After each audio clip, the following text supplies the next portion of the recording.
There's a strange phase that shows up once you start doing the right things consistently. You're making better decisions. You're not sabotaging yourself. You're being disciplined. And yet, it doesn't feel good. There's no applause, no surge of motivation, no moment where everything suddenly feels worth it. This episode is about that phase, the one where doing the right thing feels strangely unrewarding. Early change feels dramatic. You feel relief. You feel momentum. You feel like you're finally fixing things. But that phase doesn't last forever. Eventually, discipline stops feeling new. Restraint stops feeling heroic. Good decisions start to feel ordinary. And when effort becomes ordinary, it can feel invisible.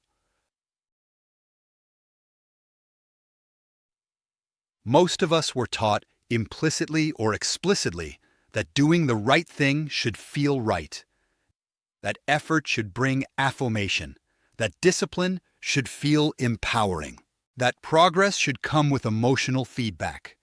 But real discipline doesn't work that way. It rarely rewards you emotionally in the moment. It rewards you structurally over time.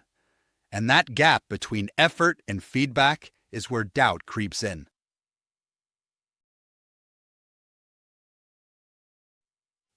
Discouragement doesn't sound dramatic.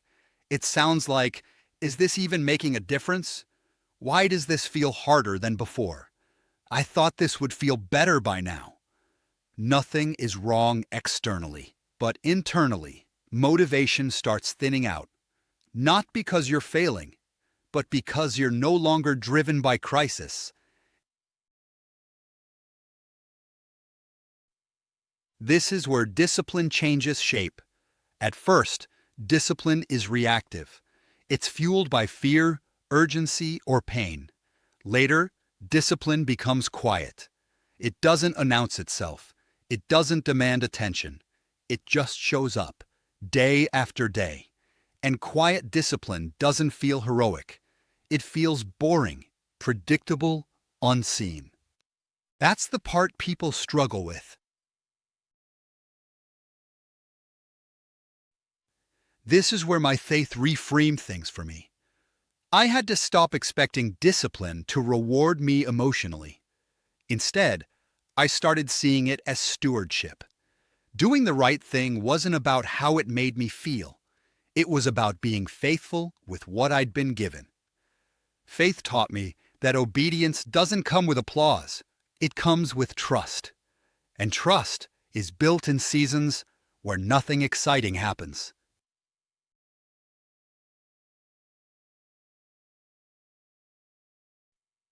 There are seasons where no one notices your restraint. No one sees the purchases you don't make, the habits you don't fall back into, the decisions you quietly choose differently. And that can feel lonely. But that doesn't make it meaningless.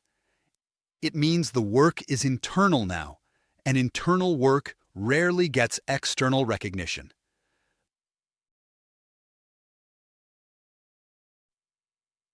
This phase separates two kinds of people: those who need encouragement to keep going, and those who keep going because it's who they are now.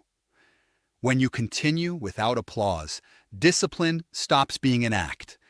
It becomes identity.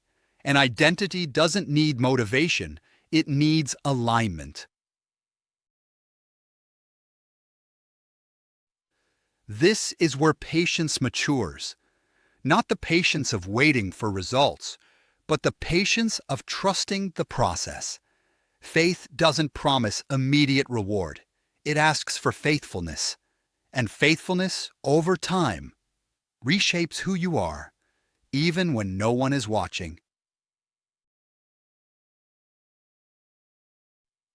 If you're in a season where you're doing the right things, nothing feels exciting, motivation feels thin, that doesn't mean you're drifting.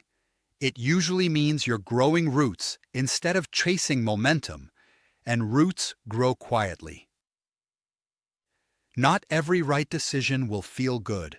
Not every disciplined choice will feel rewarding. Sometimes the absence of applause is the sign that discipline has become part of who you are. Stay faithful in the quiet. I'm JP, and I'll see you in the next one.